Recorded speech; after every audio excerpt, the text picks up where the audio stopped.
Pero esta tarde le quiero invitar a que se ponga el saco, que se ponga el traje, que se vista de acuerdo a la palabra de Dios, que usted se vista de acuerdo a lo que la palabra de Dios dice.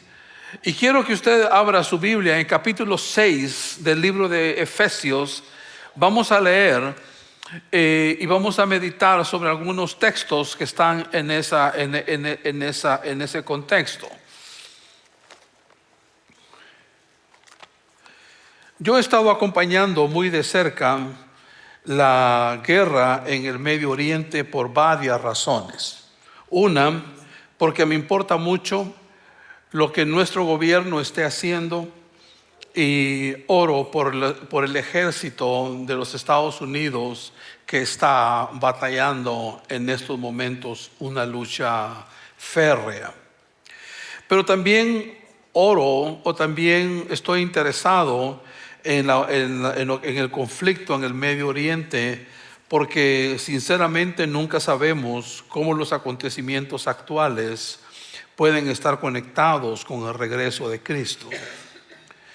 Pero hay otra razón más por la cual yo estoy atento al conflicto que hay ahorita en el Medio Oriente, y es porque nuestro pastor Keith, va a estar saliendo de viaje a un país que se llama Qatar, y que está en el Medio Oriente, y es un lugar peligroso para viajar.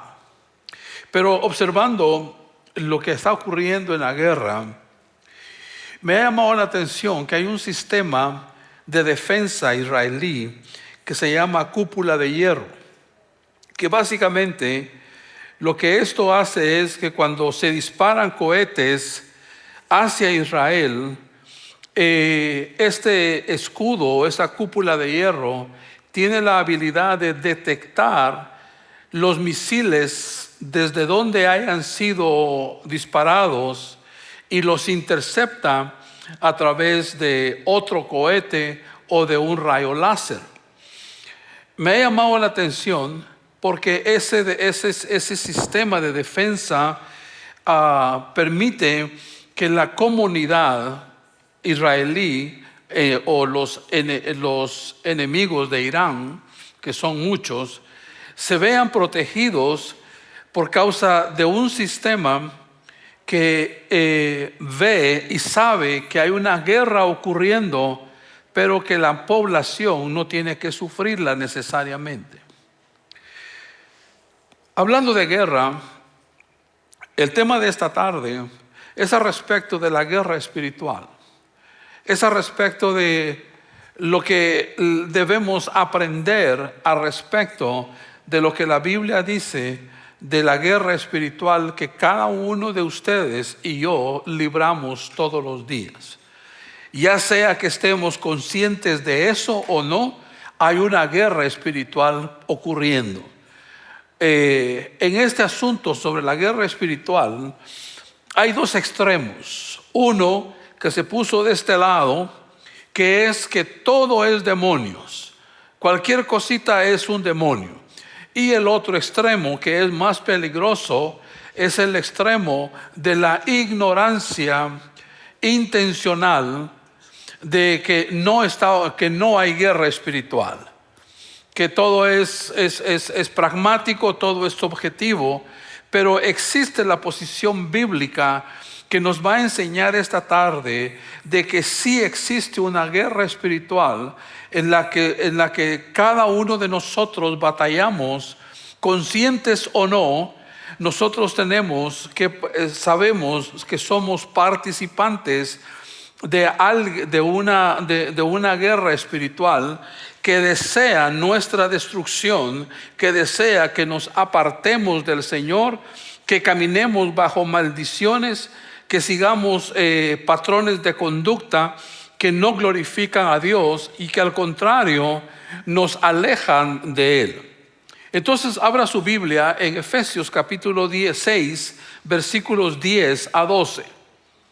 Por lo demás, hermanos míos, fortaleceos en el Señor y en el poder de su fuerza, Ya en ese primer versículo comenzamos a escuchar una instrucción muy clara de parte del apóstol Pablo, que es para confiar, fortalecernos en el Señor y en el poder de su fuerza, vestidos de toda armadura de Dios, para que podáis estar firmes contra las acechanzas del diablo, porque no tenemos lucha contra sangre y carne, sino contra principados, contra potestades, contra los gobernadores de las tinieblas de este siglo, contra huestes espirituales de maldad en las regiones celestes. Para experimentar la verdadera victoria, tú y yo tenemos que conocer tres cosas importantes. La primera es que debemos reconocer cuál es la verdadera batalla. La primera cosa que nosotros, para experimentar la victoria en medio de esta lucha espiritual, la primera cosa que necesitamos reconocer cuál es la verdadera batalla. No estamos luchando contra sangre y carne, sino contra principados, contra potestades, contra gobernadores en las tinieblas de este siglo, contra huestes espirituales de maldad en las regiones celestes. Si hablamos de la expresión lugares celestiales, esta frase solo aparece en el libro de Efesios y Pablo la usa para describir un reino espiritual invisible, una dimensión invisible de la realidad, donde en ese ambiente Cristo reina y operan fuerzas espirituales. Quiero aclararles que no es el lugar a donde vamos a ir nosotros cuando muramos. Esto es, en Efesios capítulo 1, versículo 3, Pablo nos enseña que nuestras bendiciones espirituales están en esa arena de los lugares celestiales. En Efesios capítulo 1, versículo 20, es donde Cristo está sentado a la derecha de Dios. En Efesios capítulo 2, versículo 6, es donde estamos sentados con Cristo. Y estás en Cristo, si estás en Cristo, tú estás sentado juntamente con Cristo en lugares celestiales. No estás sentado en el 14-15 de la Lone Star, aunque físicamente aquí estás. Pero según la Biblia, estamos sentados juntamente con Cristo en lugares celestiales. En el capítulo 3, versículo 10, es en donde los gobernantes y autoridades observan la sabiduría de Dios que se muestra a través de la iglesia. Aun cuando el apóstol Pablo dice en Efesios 3 que las fuerzas espirituales operan en los lugares celestiales, nos está recordando algo muy importante, mis hermanos, que la verdadera batalla está ocurriendo en un reino invisible. Pero es real, está activo, pero que se oculta detrás de nuestra vida cotidiana. Nuestra vida cotidiana no nos permite ver o detectar ese ambiente espiritual bajo el cual o dentro del cual nosotros existimos. Pero todos nosotros estamos bajo ese y dentro de ese ambiente espiritual de lo que le llamamos literalmente los lugares celestiales. Quiero aclarar que esta guerra espiritual no es el diablo en contra de Jesús o Jesús en contra del diablo, porque esa victoria ya fue ganada, ya Cristo Jesús ganó la batalla. Nosotros ya sabemos cuál es el final de la historia. Esto es que nosotros tenemos que acostumbrarnos a vernos dentro de un ambiente espiritual que existe, aunque no lo vemos, aunque no lo podemos palpar de cualquier manera. Eso es posible. En Colosenses capítulo 2, fíjese bien en lo que dice en el versículo 15. Dice que desarmó a los gobernantes y autoridades y los puso en vergüenza abierta, triunfando sobre ellos en él. Esa escritura dice claramente que la victoria sobre toda la maldad, sobre Satanás, la tiene Cristo Jesús. Pero yo quiero que usted lo vea, yo quiero que usted vea esto de esta manera. Hubo una guerra en el año 1944, donde había más de 150,000 soldados aliados que saltaron a una playa que se llamaba Normandía. Era la Segunda Guerra Mundial y en ese día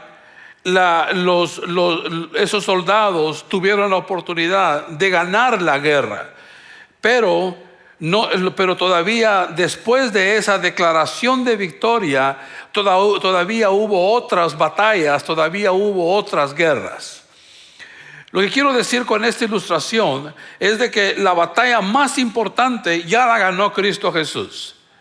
Pero todos los días hay pequeñas batallas todavía en las que las huestes de maldad en las regiones celestiales están luchando por verlo a usted destruido, por verlo a usted victimizado y no permitirle a usted ganar su batalla. Déjeme mostrarle esta figura que aparece, que es la caricatura más común al respecto del diablo. Bueno, parece que no la tenemos. Pero hay una caricatura muy común al respecto de lo que es el diablo, que lo pintan con cachos, que lo pintan con cuernos, que lo pintan con una cola, con una espada o con algo, una cola larga que tiene una lanza al final, y lo pintan rojo y negro y horrible, feo. Esa es una caricatura de lo que es el diablo, de acuerdo a lo que nosotros folclóricamente hemos aprendido. Pero la Biblia no lo pinta así, no lo describe. Al contrario, dice que esta es la caricatura que las personas ven la mayoría de las veces al respecto del diablo. Si uno ve esa caricatura, en realidad es una caricatura, no le pone mucha atención. Pero la Biblia describe a Satanás como alguien o como una figura que es capaz de vestirse como un ángel de luz. O sea, su apariencia puede ser tan bella, puede ser tan atractiva, que no pensamos que es el diablo, porque estamos acostumbrados a esta figura, porque estamos acostumbrados a pensar del diablo de esta manera. Lo que yo quiero que usted entienda en esta tarde es de que, y eso yo sé que la mayoría de ustedes lo han aceptado, es que en el reino espiritual existe la maldad. En el reino espiritual nosotros tenemos muchas cosas, del reino espiritual tenemos muchas cosas que aprender. Las escrituras dicen que Satanás se disfraza como ángel de luz, pero él trabaja a través de mentiras, distorsión y confusión. A menudo Satanás redirige nuestra atención para que luchemos contra el enemigo equivocado. Hay quienes piensan que su lucha es contra su cónyuge. Hay muchos que piensan que la lucha es en contra del jefe, que algunos piensan la lucha es contra mis vecinos, cuando en realidad nuestra lucha no es contra carne y sangre, nuestra lucha es contra potestades en las regiones celestiales. Y tenemos que aprender, en las regiones celestiales, mi hermano, el problema no es tu vecino, el problema no es tu cónyuge, el problema no es carne y hueso. Tu problema no son los demás, no son las personas. Son sí los gobernantes y autoridades en lugares celestiales. Ellos saben cuáles son tus puntos débiles. Saben qué pasó cuando eras niño y se alteró el código, se alteró un código en tu existir. Él sabe, esas autoridades espirituales saben y cómo apretar el botón de tu autoestima que fue mal formada desde que eras un niño. Esas autoridades espirituales, esos gobernadores en las regiones celestiales tienen la habilidad de conocer cuáles son tus malos hábitos y hacerte avergonzarte por ellos, como también ellos saben cuáles son tus patrones de conducta, cuáles son los códigos de tu conducta, quién te los enseñó, por qué te los enseñó. Y ellos manejan, ellos conocen que hay ciertos patrones que existen en tu vida, y en lugar de hablar la verdad sobre tu vida, habla mentiras y condenación en contra de tu vida. ¿Está usted aprendiendo algo esta tarde? Esto es lo que tú tienes que saber. Satanás no puede destronar la autoridad que Cristo tiene sobre nuestras vidas.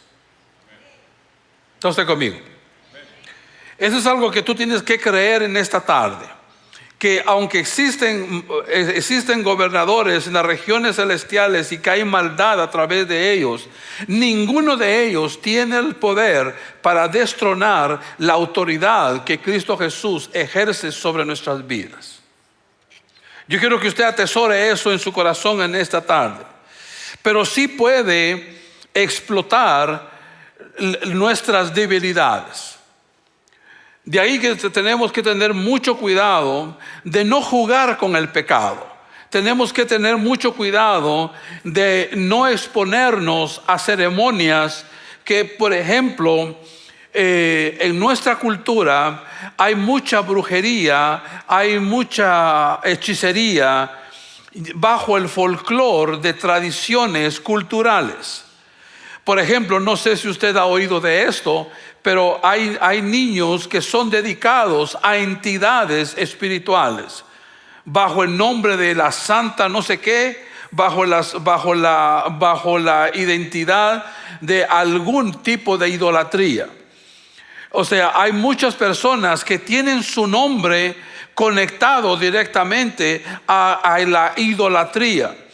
Y esas cosas traen maldición sobre la vida de las personas, y Cristo Jesús vino para romper esas maldiciones. Pero mientras tanto estamos luchando contra esas cosas, porque eso es lo que Satanás quiere, mantenernos ocupados, acusándonos de algo que nosotros ya no somos culpables. Por eso el apóstol Pablo dice en el capítulo 4, versículo 27, no deis oportunidad al diablo. Déjeme decirle esto que pasa en Río de Janeiro en todos los días 31 de diciembre. El Río de Janeiro es una ciudad en Brasil, y todo el día 31 de diciembre hay una fiesta que le llaman de Año Nuevo. Se lo pongo entre comillas, porque no es necesariamente una celebración por el año que va a comenzar, sino que es una fiesta dedicada a una virgen llamada Iemanjá, que es una figura de una mujer. Y disculpe lo que voy a ponerle a imaginar, pero quiero que usted lo vea como lo serio que esto es. Es una figura de una mujer muy bella, muy hermosa, vistiendo apenas un baby doll mojado. Esa es la figura de esa virgen. Y lo que esta virgen hace es de que pide que los niños sean dedicados a ella. Y cuando un niño es dedicado a ella, el niño pasa toda su vida bajo el patrocinio, bajo la bendición de la Virgen de Iemanjá, que es una virgen seductora, que es una virgen que es venerada por homosexuales y prostitutas. Pero como es un asunto cultural en Brasil, nadie le pone, nadie lo ve, no ve lo malo que eso tiene. Y así como estas tradiciones, hay muchas en nuestra cultura latinoamericana que nosotros decimos, pero es solamente un folclore, es solamente una tradición. Yo vengo a decirle con la autoridad que Dios me ha dado, mi hermano, que usted no puede creer en esas mentiras. Yo vengo a establecer esta tarde aquí por la autoridad que Cristo Jesús me ha dado, que ninguna de esas tradiciones va a ser admitida en la vida de alguien que pertenezca a este rebaño.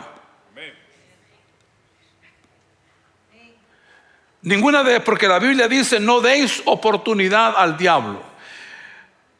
Nosotros, por lo demás, hermanos míos, fortaleceos en el Señor y en el poder de su fuerza. Vestidos de toda armadura de Dios para que podáis estar firmes contra las acechanzas del diablo. Contra las acechanzas del diablo. Usted sabe que la acechanza del diablo es literalmente tener a un enemigo detrás de ti todo el tiempo, viendo de qué manera te destruye, viendo de qué manera te hace añicos, viendo cómo acaba con tu vida moral, con tu vida espiritual, con tu vida familiar. Eso es la acechanza del enemigo constantemente detrás de ti. Y tú dices: yo no creo en esas cosas. Tú dices: a mí me sobra eso. Te conviertes en una presa fácil cuando tienes esa actitud. Pero cuando crees realmente que lo que estoy diciéndote, de acuerdo a la Escritura, es verdad, las acechanzas del enemigo existen y están constantemente detrás de ti, buscando destruirte, buscando desanimarte, buscando hacer de ti una víctima más. Pero aquí es donde tienes que confiar en la provisión de Dios. Esa es la segunda cosa que nosotros tenemos que, para poder tener victoria en esta batalla espiritual, tenemos que confiar en la provisión de Dios. Si te vas a jubilar en este país, tú quieres estar fuerte, tener un 401k bien fuerte. Si tú vas a un trabajo, tú quieres estar fuerte para ir a ese trabajo. Pero para la lucha espiritual tienes que estar fuerte en el Señor. No es una lucha que tú tienes que ganar por tus propias fuerzas. Tienes que estar fortalecido en el Señor. Permíteme decirte algo que es muy serio, además de lo que estoy intentando ministrarte. Existen ciertos patrones, ciertos códigos que se manejan a nivel espiritual, que no todas las personas pueden leerlos, no todas las personas los pueden distinguir. Y ese tipo de ministración es muy riesgosa, porque hay mucha fantasía, hay mucha falta de sabiduría en cuanto a esas prácticas. Pero no significa que no sea genuina la práctica de la liberación a través de la reconstitución, de la reedificación de códigos de conducta, de códigos espirituales que hay y que gobiernan nuestras vidas. Este es un tema bastante amplio, pero quiero decirte que Dios ya proveyó para todo esto.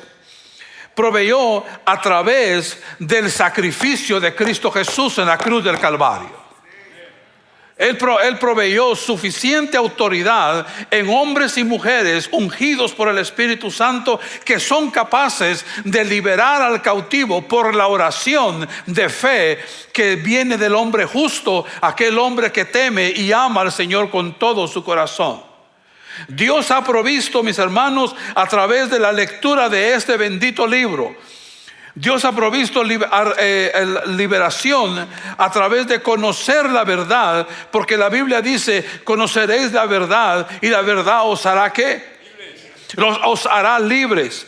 Entonces, en Efesios capítulo 6, versículo 13, la Biblia dice: por tanto, eso significa, esta es una instrucción. Eso significa, esto es algo que tiene que ser hecho. Por tanto, tomad toda armadura de Dios para que podáis resistir en el día malo, y habiendo acabado todo, estar firmes, estar bien parados, estar sin haber caído por las artimañas o las mentiras de Satanás. Fíjate que repite muy bien la palabra de pie o la palabra firme. Mantenerse firme significa mantener tu posición de victoria en Cristo Jesús. Aló. Estar firme significa mantener tu victoria que hay en Cristo Jesús. En Efesios capítulo 6, versículos 14 a 18, dice: estad pues firmes, ceñidos vuestros lomos con la verdad y vestidos con la coraza de la justicia y calzados los pies con el apresto del evangelio de la paz. Sobre todo, tomad el escudo de la fe, con lo que podéis apagar todos los dardos de fuego del maligno. Y tomad el yelmo de la salvación y la espada del Espíritu, que es la palabra de Dios, orando todo tiempo con oración y súplica en el Espíritu. Déjeme mostrarle esta foto al respecto de la armadura de un soldado romano.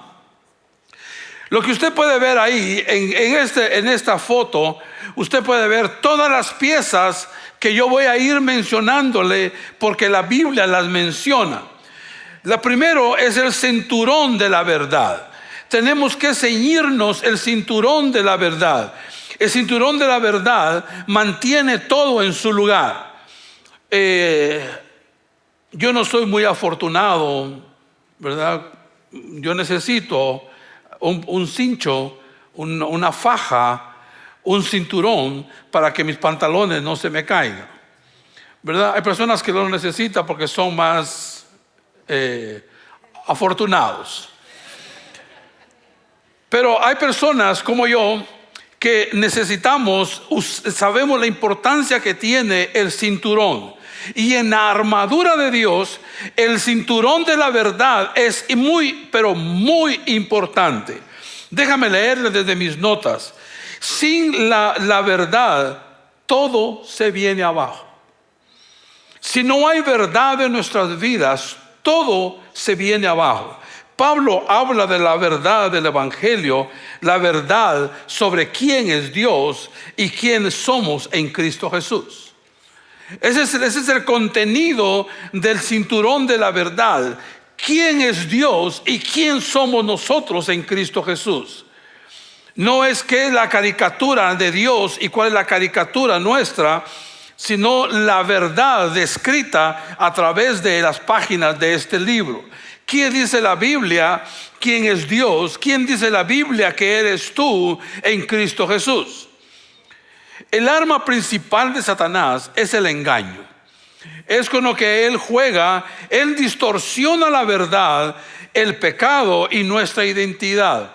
Yo tenía una idea, mi hermano, antes de conocer a Cristo, obviamente, yo tenía una idea de que Dios era un ser que habitaba allá arriba. Me lo imaginaba con un pelo blanco, largo, con una barba enorme, con una sotana, con una vestidura larga, sentado con un mazo en la mano, viéndome, y cada vez que yo hacía algo equivocado, ¡tum! Y ahí venía, él seguía viéndome, otra equivocación, ¡tum! Otro garrotazo. Esa era la idea que yo tenía de Dios, un ser superior que solo existía para corregirme, para hacer de mí un hombre que regresara a la buena conducta. Obviamente, eso no era la verdad. La verdad es de que Dios es amor. La verdad es de que Dios es fiel. La verdad es de que Dios es justo. La verdad lo dice la palabra de Dios, que es majestuoso, que es todopoderoso, que Él todo lo sabe. Y eso la Escritura me lo enseña. Esa es la verdad de la cual yo me debo de ceñir. Yo siempre pensé, por muchos años, una larga época en mi vida, yo pensaba que yo era una persona sin valor. Yo pensaba que por haber nacido en un hogar disfuncional y haberme quedado huérfano desde muy jovencito, de muy niño, yo tenía la idea de que yo no valía mucho ni le importaba mucho a nadie. Y tenía una idea al respecto yo crecí pensando, yo soy un huérfano y así esa va a ser mi condición toda la vida. Pero bendito sea el nombre de Jesús, que yo tengo un Padre que me ama. Yo tengo un Dios que me cuida. Yo tengo un Dios que ha dado a su Hijo. Yo tengo un Dios soberano. Yo tengo un Dios que dice que yo soy un ser especial para Él. Esa es la identidad que Cristo Jesús nos ha dado. Esa es la verdad con la que tenemos que ceñirnos, no con las mentiras de este mundo que implica menosprecio y falta de aprecio a nuestra propia condición dada por Cristo Jesús. Dice que tenemos que ponernos la coraza de la justicia. La coraza de la justicia protege nuestro corazón, protege sobre toda cosa guardada, dice la Biblia. Tenemos que guardar nuestro corazón porque de él mana la vida. Nosotros tenemos que aprender a guardar nuestro corazón con la coraza de la rectitud. Esto se refiere a nuestra justicia en Cristo Jesús, a la nueva vida que llevamos gracias a ella. Satanás es un acusador profesional.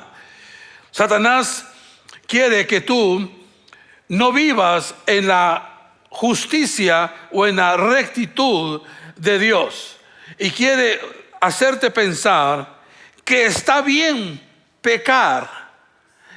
Al final todos somos pecadores, y malo que bueno, podemos pecar y arrepentirnos y seguir adelante. En parte eso es verdad, pero una persona que vive en justicia no consiente el pecado en su vida. De cualquier forma, de cualquier manera, no acepta el pecado en su vida. ¿Está usted conmigo? El caminar en la justicia de Dios es entender que hemos sido justificados en Cristo Jesús, por Cristo Jesús, por la gracia y solamente por la gracia. La Biblia nos enseña, nos dice: pónganse los zapatos del evangelio de la paz. Los soldados necesitaban una base firme en donde apoyarse. Igual tú necesitas una base firme en donde apoyarte. Y en esto de la guerra espiritual, mi hermano, necesitamos los zapatos del evangelio de la paz. El evangelio de la paz nos recuerda que por Cristo estamos reconciliados con Dios. Literalmente Pablo dijo en Efesios capítulo 2 versículo 14 que Jesús mismo es nuestra paz. La hostilidad entre Dios y el hombre ha desaparecido en Cristo Jesús. Mi hermano, yo aprendí hace muchos años, y lo aprendí de una manera religiosa, pero yo aprendí a saludar a las personas diciéndole la paz de Cristo. Así me enseñaron, así aprendí allá en Brasil, que en lugar de decirle a alguien: hola, ¿cómo estás?, yo podía decirle a una persona la paz de Cristo. Y lo aprendí de una manera religiosa, pero no le entendía muy bien qué significaba la paz de Cristo. La paz de Cristo es algo que usted ya tiene. Usted ya no es enemigo de Dios. Recuerde que usted fue enemigo de Dios.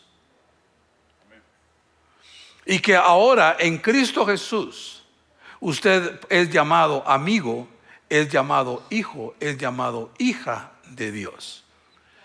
Y esa paz que la que usted ahora tiene, precisamente porque ya no hay riña entre usted y Dios, es lo que usted debe calzar todos los días en su vida para tener una sólida posición en la batalla espiritual. Dice que tenemos que tomar el escudo de la fe.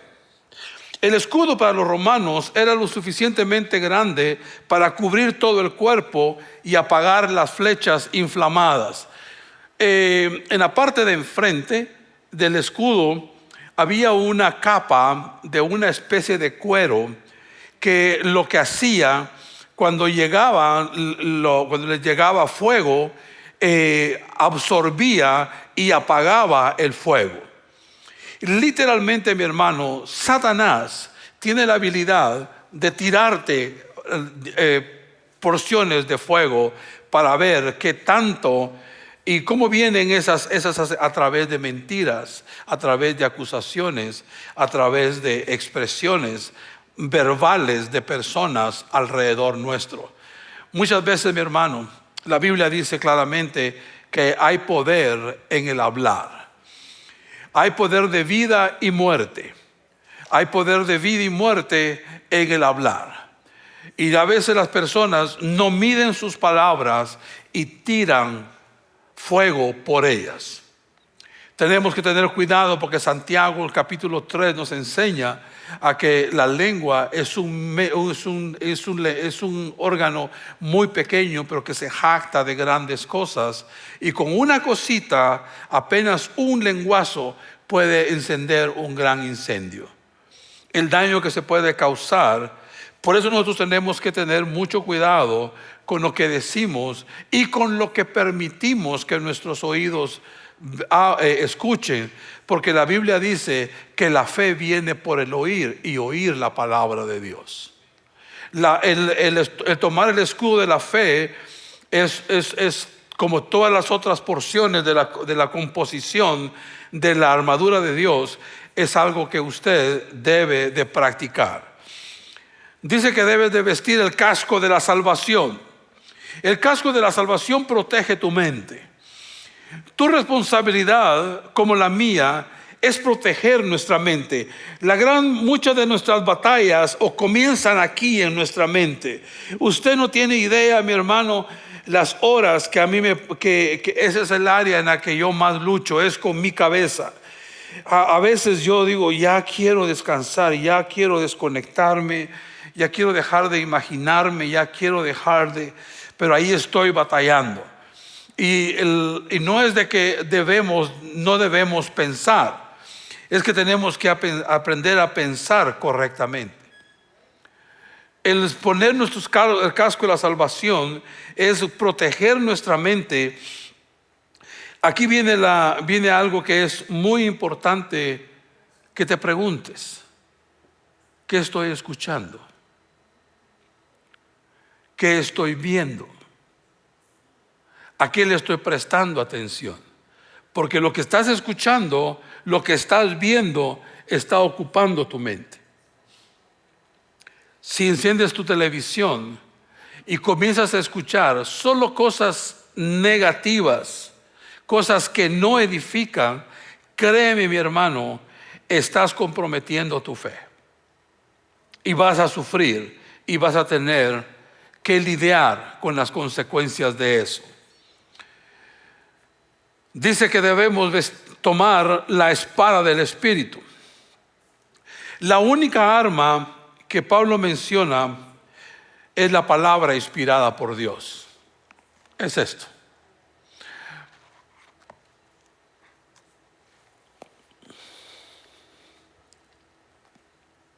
Yo tengo mi Biblia marcada en colores, con señales, con códigos que yo me invento para poder explicar la palabra de Dios eventualmente.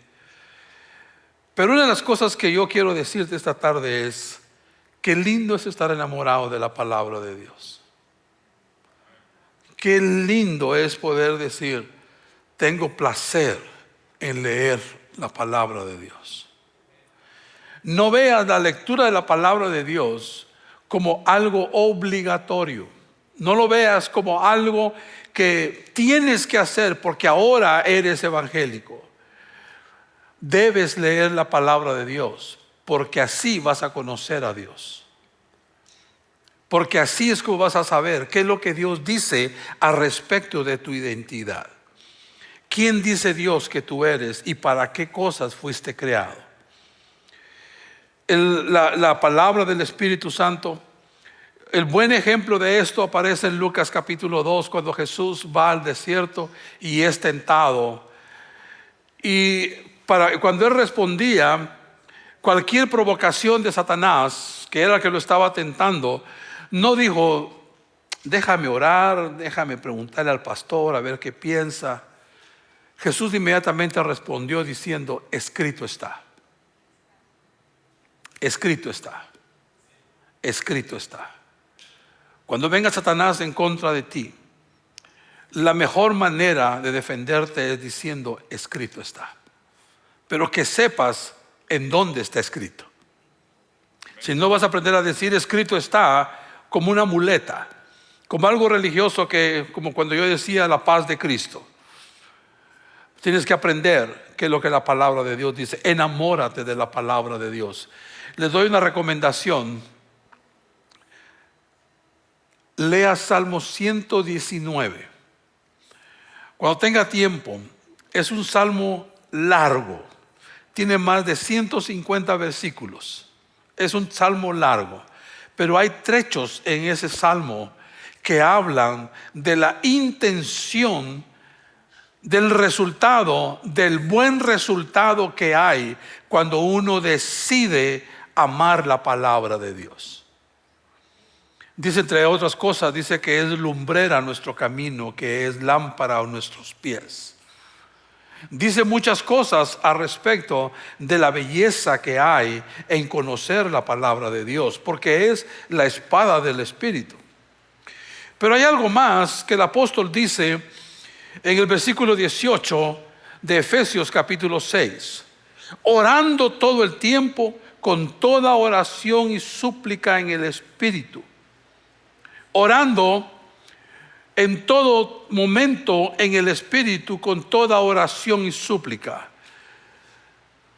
Parte de la armadura de Dios es la oración.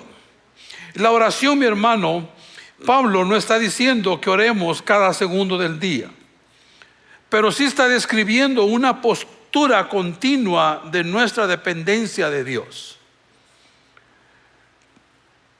Todos nosotros, estoy casi seguro que la mayoría de ustedes tienen una rutina para orar, ya sea que lo hacen de mañana, ya sea que lo hagan al mediodía, ya sea que lo hagan en la noche, ya sea que lo hagan junto con su esposo o con su cónyuge, o lo hace usted solo.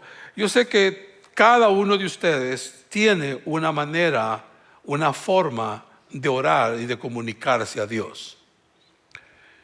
Agréguele a lo que usted practica una actitud constante de querer hablar con Dios. ¿Qué quiero decir con eso?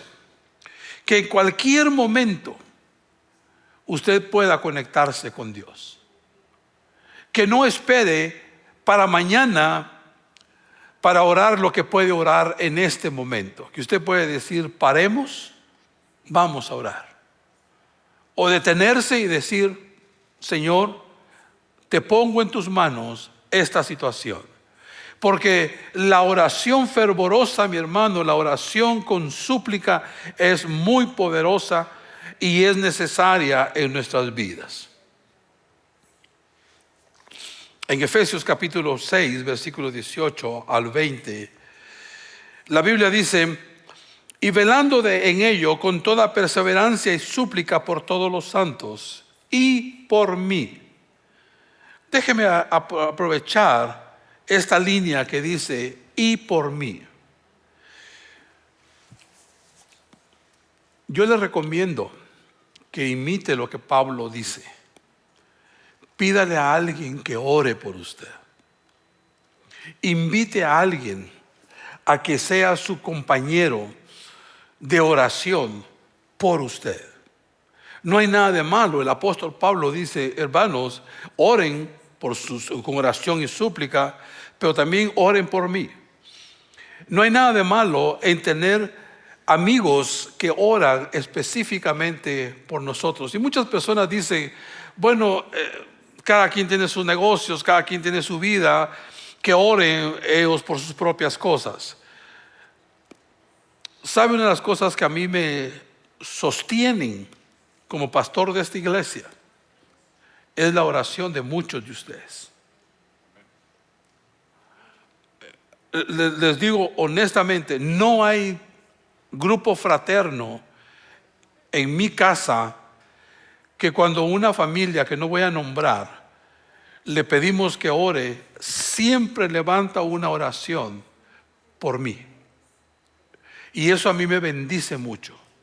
porque sé que hay alguien que piensa en mí y que le da importancia a mi vida al punto de poder parar y poder decir: te pido por Pastor Edgar, para que lo bendigas, para que le dé salud. Esa oración, que alguien más la haga por ti, es muy saludable. Yo te aconsejo o sugiero que si tienes hermanos de confianza, diles: no te olvides de orar por mí. Usted necesita esa oración. Para terminar, de las 3 cosas que le dije que son importantes para nuestro éxito, nuestra batalla espiritual, es mantenernos alerta. Pilas, dicen por ahí. Ponernos bien alerta.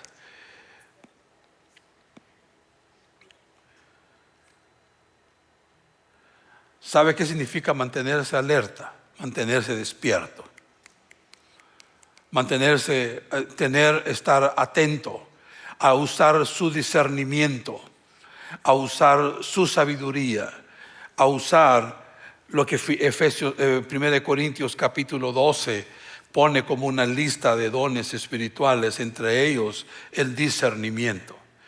Es muy importante que usted esté alerta, porque no quiera usted que Satanás lo sorprenda por no estar usted alerta.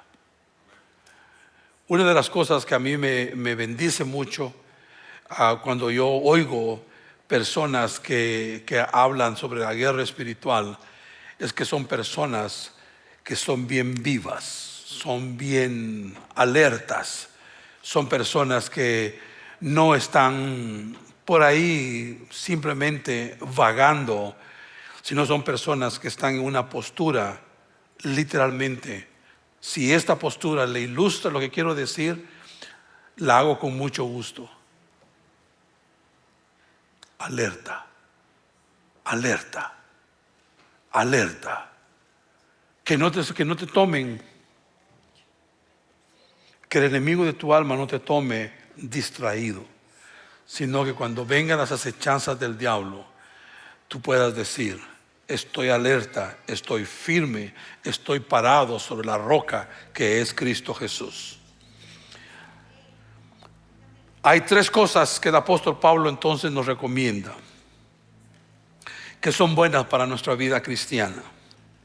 Necesitamos reconocer contra quién es nuestra verdadera batalla. Necesitamos confiar en la provisión de Dios y mantenernos alertas en la oración.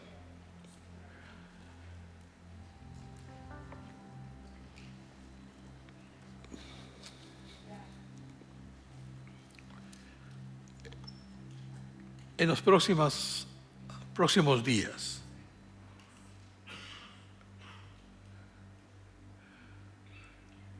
vas a ver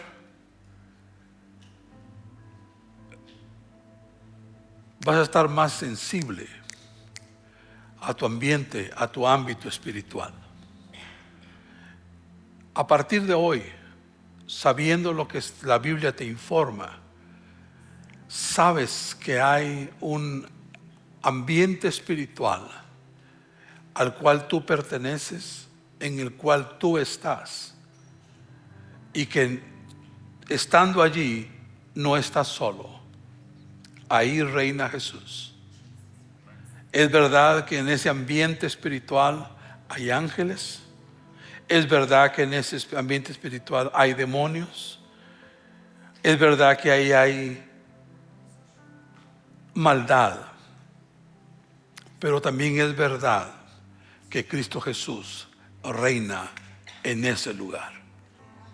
Póngase de pie, por favor, y permítame culminar con una oración.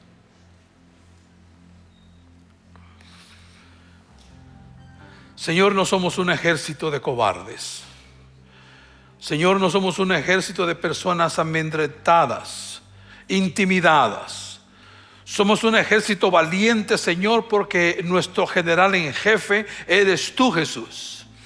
Porque el que va al frente de nuestras luchas y de nuestras batallas ya pagó con su sangre, con su cuerpo, el precio que le dio la victoria sobre Satanás.